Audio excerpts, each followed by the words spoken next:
আলহামদুলিল্লাহ আহলিহি ওয়াসসালাতু লিআহলিহা। বর্তমান সারা বিশ্বের টক অফ দ্য ওয়ার্ল্ড হলো ইরান ইসরায়েলের যুদ্ধ। এই যুদ্ধের প্রেক্ষাপটে আমাদের কাছে বারবার ঘুরে ফিরে আসছে ইরানের জনগণ মুসলিম কিনা। বর্তমান ইরানের ক্ষমতাসীন সরকার শিয়া সরকার, তাদের সংবিধানে আছে তারা শিয়া ইসনা আশারির অন্তর্ভুক্ত। শিয়া ইসনা আশারি কারা? তারা হলেন এমন একটি সম্প্রদায় যারা 12 জন ইমামকে বিশ্বাস করেন, 12 জন ইমামকে মানেন। এই 12 জন ইমাম কারা? প্রথম ইমাম আলী রাদিয়াল্লাহু আনহু, দ্বিতীয় ইমাম হাসান রাদিয়াল্লাহু আনহু, তৃতীয় ইমাম হুসাইন রাদিয়াল্লাহু আনহু, চতুর্থ ইমাম জাফর সাদেক। এইভাবে মোট 12 জন ইমামকে তারা মানেন। এই 12 জন ইমামের কেউই কিন্তু নবী নন, কারণ প্রথম ইমামই আলী কাররামাল্লাহু ওয়াজহা, যিনি সাহাবী আমাদের। এই 12 জন ইমাম মানায় কোনো সমস্যা ছিল না, কিন্তু এই ইমামের প্রতি যেই কুফরি আকীদা তারা পোষণ করেন, সেই কুফরি আকীদাই তাদেরকে আমাদের মুসলিম উম্মাহ থেকে ভিন্ন করে দিয়েছে। প্রথম আকীদা হলো এই 12 জনের প্রতি, এই 12 জন ইমাম সবাই কুন ফায়াকুনের মালিক। অর্থাৎ কোরআনের মধ্যে যেটা এসেছে আল্লাহ পাকের সিফাত, ইজা আরাদা শাইআন আয়াকুলা কুন ফায়াকুন, যখন আল্লাহ কোনো কিছু করার ইচ্ছা করেন, হুকুম দেন, হয়ে যায়। এটা শুধুমাত্র ওয়াহদাতুল উজুদ বারি তাআলা আল্লাহ রাব্বুল আলামিনের সাথে খাস, না কোনো নবীর জন্য, না কোনো ওলির জন্য, না কোনো অন্য কোনো মাখলুকের জন্য। অথচ এই আকীদা তারা সাবেত করেন 12 জন ইমামের ক্ষেত্রে, যেটা জ্বলন্ত কুফরি।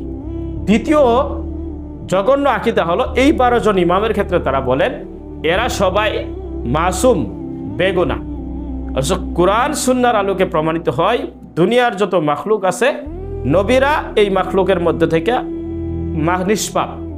দ্বিতীয় প্রকার ফেরেশতা কুল যত আছে, যত ফেরেশতা আল্লাহ পাকের, সব ফেরেশতা মাসুম, নিষ্পাপ। এই দুই প্রকার ছাড়া আর কেউ নিষ্পাপ না। হাত থেকে সাহাবা ইকরাম, তাদেরকে মাহফুজ বলা হয়েছে আহলুস সুন্নাহ ওয়াল জামাতের আকীদায়। তারা নিষ্পাপ নন, মাহফুজ, আল্লাহ হেফাজতকারী, তাদেরকে হেফাজত করেছেন, হেফাজতকৃত। তো এই 12 জন ইমাম, আলী থেকে শুরু করে হাসান হুসাইন থেকে শুরু করে এই যে 12 জন ইমাম, এদের ক্ষেত্রে কোরআনে একটি আয়াতও নেই যে তারা মাসুম, যেটা সরাসরি জ্বলন্ত কুফরি এবং শিরকি।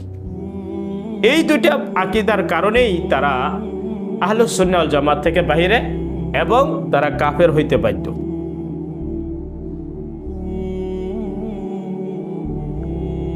এরপর আরো অত্যন্ত ভয়ের বিষয় হলো তারা এই 12 জন ইমামকে যে মানেন, এই 12 নম্বর ইমাম, তাদের এই 12 নম্বর ইমামের ক্ষেত্রে তাদের আকীদা হলো ওনার নাম মাহদী, তার জন্ম পৃথিবীতেই হয়েছে, জন্মের পর থেকে তিনি পৃথিবী থেকে গোপন হয়ে গেছেন। ইরানের যে কোনো একটি গুহার মধ্যে আছেন, জীবিত অবস্থায় আছেন। কিয়ামতের পূর্বে পৃথিবীতে আসবেন এবং সারা মুসলিম বিশ্বের উম্মার রাহাবারি উনি এক হাতে করবেন। এই যে একটা কথা, 12 নম্বর ইমাম গায়েব হয়ে আছেন, এবং এটার সাথে আরেকটা জড়িয়ে দিছে বর্তমান যে আমাদের কোরআন, যেই কোরআন আমরা পড়ছি, সারা বিশ্বের মুসলমান যেই কোরআন পড়ে এবং পড়ায়, যেটা 6236টা আয়াত আছে। এই 6236টা আয়াত আহলুস সুন্নাহ ওয়াল জামাতের আকীদা হলো এটাই কোরআন মুনাজ্জাল মিনাল্লাহ, আল্লাহর পক্ষ থেকে এটাই নাজিল হয়েছে, এর বাইরে একটি আয়াতও নেই। কিন্তু বর্তমান ইরানের ক্ষমতাসীন শিয়া ইসনা আশারি গ্রুপের আকীদা এবং বিশ্বাস হলো কোরআনের আয়াত হলো 17,000, 6236টা আয়াত নয়, কোরআনের আয়াত 17,000 আয়াত। এই 17,000 আয়াতকে নিয়ে তাদের 12 নম্বর ইমাম জন্মের পরে এই কোরআনটাকে হেফাজতের উদ্দেশ্যে ইরানের যে কোনো একটি গুহায় সে অবস্থান করছে। কিয়ামতের পূর্বে এই কোরআনকে নিয়ে পৃথিবীতে আবির্ভূত হবেন। এটা হলো অত্যন্ত জঘন্য একটি আকীদা। কোনো মানুষ যদি বর্তমান যে কোরআন, এটাকে যদি নাকেস বিশ্বাস করে, তার ঈমান থাকবে না। আল্লাহ কোরআনে ইরশাদ করছেন, ইন্না নাহনু নাযালনা যিকরা ওয়া ইন্না লাহু লাহাফিজুন, আমি আল্লাহ পাক কোরআনকে নাজিল করেছি, কোরআনের সংরক্ষণের দায়িত্বও আমার। যেখানে কোরআনের সংরক্ষণের ওয়াদা খুদ আল্লাহ পাক করেছেন, সেই কোরআন কি করে একটা মানুষ গুহায় নিয়ে চলে যায় এবং এই কোরআন, অর্ধেক কোরআন, নিসফ কোরআন, আংশিক কোরআন দুনিয়াতে রয়ে গেছে, বাকিটা গুহার মধ্যে, এটা কিভাবে হয়? এর সপক্ষে কোনো হাদিস নেই, সহি কোনো হাদিস নেই, হাত্তাকে দুর্বল পর্যায়ের কোনো হাদিস নেই। এবং উলামায়ে উম্মত, চারো মাযহাবের উলামায়ে উম্মতের এজমা, এই কোরআন এতটুকুই যতটুকু আমরা পড়ি এবং পড়াই। তাহলে শিয়া ইসনাশারি কাফের হওয়ার জন্য 1 নম্বর খারাপ আকীদা হলো মাসুম মনে করা 12 জন ব্যক্তিকে। 2 নম্বর খারাপ আকীদা হলো কুন ফায়াকুন মালিক মনে করা। 3 নম্বর কুফরি আকীদা হলো কোরআনকে তাহরিফে কোরআনের কায়েল হওয়া। তাহরিফে কোরআন মানে কোরআন বিবর্তনের কায়েল, অর্থাৎ কোরআন এতটুকুই না, বরং 17,000 হায়াত সম্বলিত একটি কোরআন, সেটা মূল কপি, সেটা দুনিয়া থেকে নিয়ে উনি এক গুহার মধ্যে অবস্থান করতেছে। তাদের কোনো কোনো কিতাবে নহজুল বালাগা সহ বিভিন্ন কিতাবে উল্লেখ আছে 12 নম্বর ইমাম কিয়ামতের আগে এটা ইরানের সামেরি নামে এক গুহা থেকে উনি বের হবেন আসল কোরআন নিয়ে।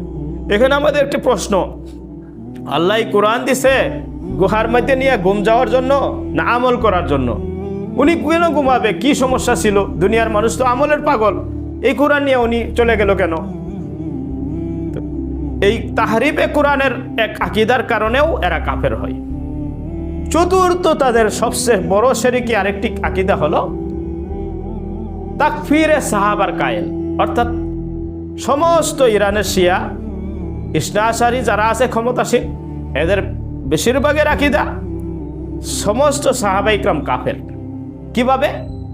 রাসূল করিম সাল্লাল্লাহু আলাইহি ওয়াসাল্লাম একটি হাদিস বলেছিলেন, সেই হাদিসের মধ্যে আসছে মান কুনতু মাওলাহু ফাআলিয়ুন মাওলাহু। রাসূল বলেছেন,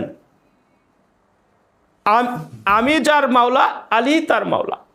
এই হাদিসের দ্বারা রাসূল বুঝাইছেন আমার পরবর্তী খলিফা হবে আলী কাররামাল্লাহু ওয়াজহা। রাসূল বলে গেছিলেন পরবর্তী উত্তরসূরি আলী, কিন্তু আবু বকর সিদ্দিক রাদিয়াল্লাহু আনহু ক্ষমতার লিপ্সায় এই পদ আলীকে দেন নাই। রাসূল মরে যাওয়ার পরে তিনি নিজে কিছু লোক নিয়ে লবিং করে সে এই পদ তাকে বঞ্চিত করেছেন। বঞ্চিত করিয়া প্রথম কুফরি করেছেন আবু বকর সিদ্দিক রাদিয়াল্লাহু আনহু, এবং যত সাহাবায়ে ইকরাম তার হাতে বায়াত হয়েছেন, এই খেলাফত মেনে নিছেন, তারাও কুফরির উপর সম্মত হয়েছেন। এই এক প্রথম কাফের হলে আবু বকর সিদ্দিক রাদিয়াল্লাহু আনহু, এবং বাকি সমস্ত সাহাবায়ে ইকরাম বায়াত হওয়ার কারণে কাফের হয়েছে। এটা হলো বিশ্বাস শিয়া ইসনা আশারীদের। আপনি চিন্তা করতে পারেন কত বড় জঘন্য আকীদা। একজন সাহাবীর প্রতি একজন মুমিনের যদি আকীদা এটা হয়, যাদের ক্ষেত্রে কোরআনে বলছে রাদিয়াল্লাহু আনহুম ওয়া রাদু আনহু, হাদিসের মধ্যে রাসূল বলছে বিআইয়িকুম ইক্তাদাইতুম ইহতাদাইতুম, একজন সাহাবীকে যদি তুমি অনুসরণ করো হেদায়েত পেয়ে যাবা।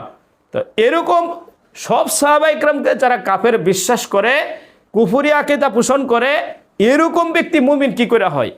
অতএব আবেগতাড়িত না হয়ে আমাদের বুদ্ধিদীপ্ত সিদ্ধান্ত নেওয়া উচিত। কে মুসলিম না, এটা আগে কনফার্ম হওয়া উচিত। কনফার্ম হওয়ার পরেই একজন মুসলিমের জানাজায় যাওয়া উচিত। এর আগে কোনো জানাজা হইতে পারে না। অমুসলিমের জানাজা একজন মুসলিম ব্যক্তি, রাসূলের উম্মাহ, সে কখনো শরীক হইতে পারে না। অমুসলিমের জানাজা হয় না। কিন্তু আমরা মনের অজান্তে, গবেষণা না থাকার কারণে, তাদের আকীদা আমাদের সামনে না থাকার কারণে আমরা এই ভুলগুলা করি। 4টি কারণে তারা কাফের। সার কথা, 1, তারা সাহাবা ইকরামকে কাফের বলে। 2 নম্বর, কোরআনের বিবর্তনের কায়েল, 17,000 আয়াত বলে, এবং বলে কোরআনের মধ্যে একটি সূরাও ছিল সূরাতুল বেলায়াত, যেটা আলীর শানে নাজিল করেছিলেন আবু বকর সিদ্দিক রাদিয়াল্লাহু আনহু। আলীর সাথে ষড়যন্ত্র করে এই সূরাকে কোরআন থেকে সরাইয়া দিছে। কত বড় জঘন্য আকীদা। তো 2 নম্বর হলো কোরআন বিবর্তনের আকীদা। 3 নম্বর জঘন্য আকীদা হলো কুন ফায়াকুনের মালিক মনে করা এই 12 জন ইমামকে। 4র্থ জঘন্য আকীদা, এই 12 জন ইমামকে নিষ্পাপ মনে করা, মাসুম মনে করা। এই 4টা আকীদার যে কোনো একটাই একটা মানুষকে ইসলাম থেকে বাহির করার জন্য, কাফের হওয়ার জন্য যথেষ্ট। কিন্তু তাদের মধ্যে 4টা থাকাতে আরব এক বাক্যে সমস্ত মুসলিম উম্মার 4 মাযহাবের ঐক্যমতে এরা কাফের, শিয়া ইসনা আশারি কাফের। এ সম্পর্কে বিস্তারিত জানতে আমাদের শাহ আব্দুল আজিজ দেহলভী রহমাতুল্লাহি আলাই শিয়া ইসনা আশারি এই বইটা পড়া যায়। ইরানি ইনকিলাব মঞ্জুর নোমানী রহমাতুল্লাহি আলাই এই কিতাবটি পড়া যায়। আসরারুল বালাগাত, উসুলে কাফি, তাদের কিতাব, এইগুলা থেকে পড়া যায়। মঞ্জুর নোমানী রহমাতুল্লাহি আলাই তো ইরানি ইনকিলাবের মধ্যে শুরুতেই চ্যালেঞ্জ দিয়েছেন যে আমি এখানে তাদের যে আকীদা পোষণ লিখছি, একটা আকিদাও আমার নিজের পক্ষ থেকে নয়, তাদের কিতাবে তাদের যেই আকিদা লেখা আছে সেটাই আমি এখানে উল্লেখ করছি। ওইগুলাই সরাসরি কোট করেছেন ইরানি ইনকিলাব। ইরানি ইনকিলাব বাংলাদেশে আছে, প্রতিটা লাইব্রেরিতে পাওয়া যায়।